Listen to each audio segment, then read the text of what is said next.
Merci à vous. Allez-y, Madame Gouez. Oui, alors vu le peu de temps qui reste, je vais me contenter de faire une remarque générale et de poser quelques questions et je remets à plus tard le moment d'une intervention un peu plus substantielle sur la question des coopérations territoriales.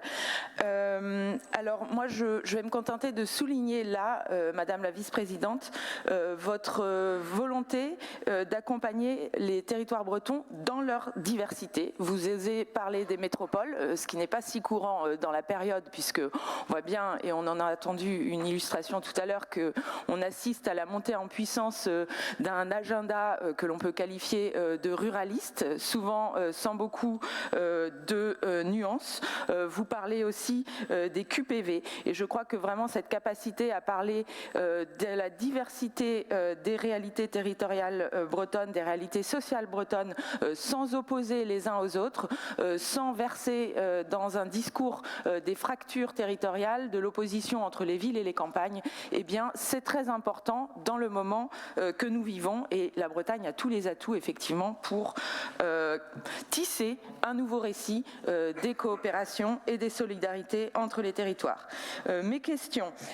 En 2022, nous avions déposé un amendement qui concernait l'enjeu de l'ingénierie des territoires, qui n'est pas seulement une question de tuyauterie, qui renvoie aussi non seulement à une capacité d'animation, de fédération des acteurs locaux, mais aussi à une capacité à se penser par soi-même.